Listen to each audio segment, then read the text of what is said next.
جنگ چالدران 1514 عثمانیہ بمقابلہ صفوی اسلام کی فتح۔ جنگ چالدران 1514 عیسوی اسلامی تاریخ خاص طور پر مشرق وسطیٰ کی سیاسی اور مذہبی تشکیل میں ایک انتہائی اہم مقام رکھتی ہے۔ یہ جنگ صرف دو سلطنتوں یعنی سلطنت عثمانیہ اور صفوی سلطنت کے درمیان ٹکراؤ نہیں تھی، بلکہ یہ سنی اور شیعہ نظریات کے درمیان غلبے کی جنگ بھی تھی۔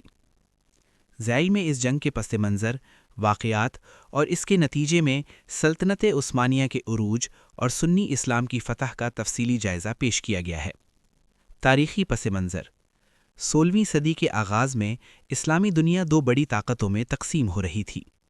سلطنت عثمانیہ سنی، مغرب یعنی اناطولیہ ترکی میں سلطان سلیم اول، جسے یاوز یا ہیبت ناک کہا جاتا ہے، جو کٹر سنی مسلمان تھا اور اپنی سلطنت کو یکجا رکھنا چاہتا تھا۔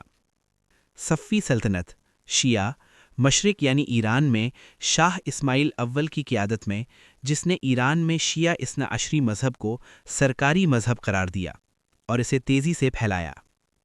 تصادم کی وجہ: شاہ اسماعیل نے نہ صرف ایران میں سنیوں کو زبردستی شیعہ بنایا، ان کی مساجد کو بند کروا دیا، بلکہ سلطنت عثمانیہ کے علاقوں یعنی مشرقی اناطولیہ میں بھی اپنے قزلباش سرخ ٹوپی والے مریدوں کے ذریعے بغاوتیں کروانا شروع کر دیں۔ عثمانی سلطنت میں بدامنی اور افراتفری پھیلانے کی پوری کوشش کی۔ سلطان سلیم اول نے اسے اپنی سلطنت اور سنی عقیدے کے لیے وجودی خطرہ سمجھا۔ اسی خطرے کو ختم کرنے کے لیے سلطان سلیم نے مشرق کی طرف پیش قدمی کی۔ میدان جنگ چالدران 23 اگست 1514۔ یہ تاریخی مارکہ موجودہ ترکی اور ایران کی سرحد کے قریب چالدران کے مقام پر پیش آیا۔ فوجی طاقت: عثمانی فوج تعداد میں زیادہ تھی، تقریباً 1 لاکھ، اور ماڈرن ٹیکنالوجی یعنی توپ خانے اور بندوقوں یعنی چری دستوں سے لیس تھی۔ صفوی فوج کے پاس عثمانیوں جیسا مضبوط اور مؤثر توپ خانہ نہیں تھا، جو جنگ کا فیصلہ کن عنصر ثابت ہوا۔ عثمانی سلطان کی جنگی صلاحیت اور تدبر بھی زیادہ تھا۔ ماڈرن ٹیکنالوجی کا استعمال اور ایک منظم عسکری حکمت عملی فتح کا سبب بنے۔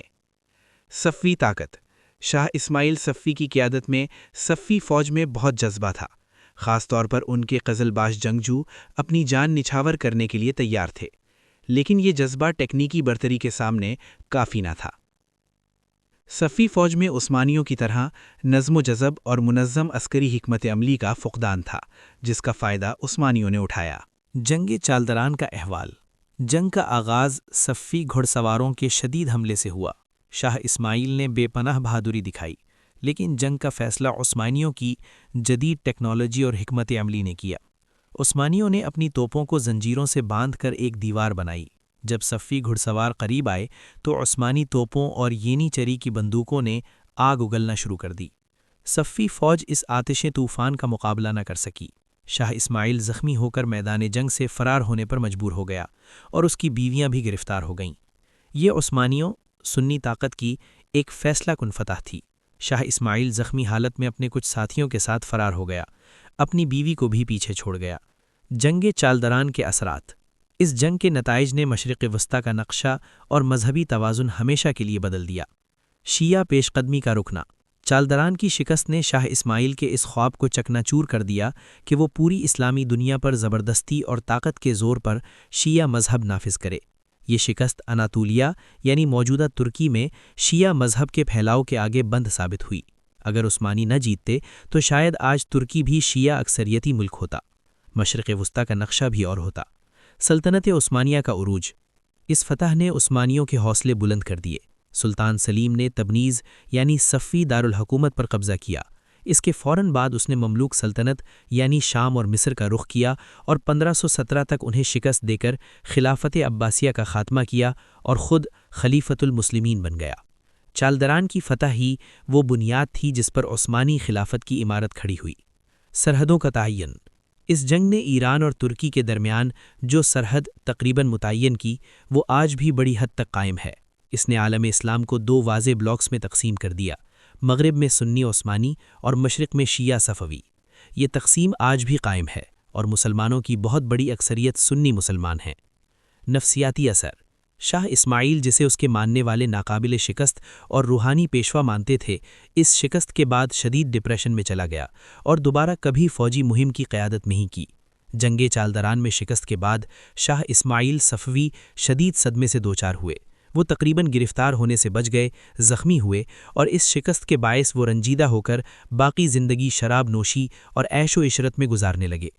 صفوی بادشاہ شاہ اسماعیل اول کی بیوی کا نام تاجلی بیگم تھا، جس کے بارے میں تاریخی روایات ملتی ہیں کہ وہ اس جنگ میں اپنے شوہر کے ساتھ تھیں اور عثمانیوں کے ہاتھوں قید ہو گئی تھیں، جس نے شاہ اسماعیل کو بہت صدمہ پہنچایا تھا۔ خلاصہ: جنگی چالدران عسکری اعتبار سے بارود اور تلوار کی جنگ تھی، جس میں بارود یعنی عثمانیوں کی جیت ہوئی۔ نظریاتی اعتبار سے یہ سنی اسلام کی فتح تھی، جس نے سلطنت عثمانیہ کو عالم اسلام کا لیڈر بنا دیا اور ایران کو شیعہ ریاست تک محدود کر دیا۔ اسی جنگ نے عثمانیوں کو 3 براعظموں پر حکومت کرنے والی عظیم سپر پاور بننے کی راہ ہموار کی۔ جنگ چالدران نے عثمانی سلطنت کو ایک بڑا مشرقی محاذ فتح کرنے اور اپنی طاقت کو مشرق میں مستحکم کرنے کا موقع فراہم کیا، جس کے نتیجے میں سلطان سلیمان قانونی کے دور میں سلطنت عثمانیہ نے اپنے عروج کی انتہا کو چھوا اور ایک عالمی طاقت کے طور پر ابھری۔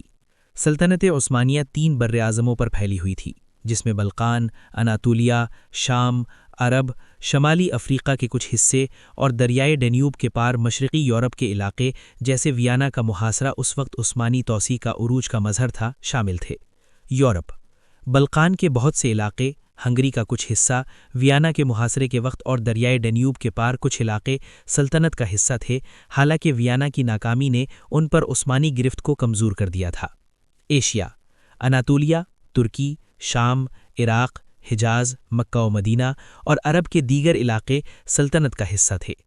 افریقہ: مصر، لیبیا، تیونس اور الجزائر کے کچھ ساحلی علاقے سلطنت کے زیر اثر تھے۔ باج گزار ریاستیں: مختلف ریاستیں جیسے قرمیہ خانات، ٹرانسلوینیا، مالدووا اور والاچیا سلطنت کو خراج ادا کرتی تھیں اور فوجی امداد فراہم کرتی تھیں۔ جنگ چالدران 1514 کے بعد سلطنت عثمانیہ کا نقشہ وسیع ہوا، جس میں مشرقی اناطولیہ اور شمالی عراق کے کچھ علاقے شامل ہوئے۔ صفوی سلطنت کا اثر کم ہوا اور یہ فتح عثمانیوں کے لیے مشرق وسطیٰ پر تسلط کی بنیاد بنی۔ خاص طور پر بعد میں 1517 میں مصر اور شام کی فتح کے ساتھ یہ سلطنت زیادہ طاقتور ہو گئی اور مشرق میں ایک بڑی طاقت کے طور پر ابھری۔ جنگ چالدران کے بعد کے اہم علاقے: مشرقی اناطولیہ، یہ علاقہ عثمانی سلطنت کا حصہ بن گیا جس نے صفویوں سے چھین لیا تھا۔ تبریز: عثمانیوں نے صفوی دارالحکومت تبریز پر قبضہ کر لیا تھا اور عثمانی تسلط کی راہ ہموار کی۔ مشرق وسطیٰ میں توسیع: جنگ چالدران کے بعد عثمانیوں نے مزید مشرق کی طرف پیش قدمی کی، جس کے نتیجے میں 1517 میں مصر اور شام کی فتح کے ساتھ سلطنت عثمانیہ ایک عظیم طاقت بن گئی، جس کے تحت حجاز، یمن اور عرب کے کچھ علاقے بھی آ گئے۔ Islam for all YouTube channel. تحریر ندیم احمد خان۔ Thank you.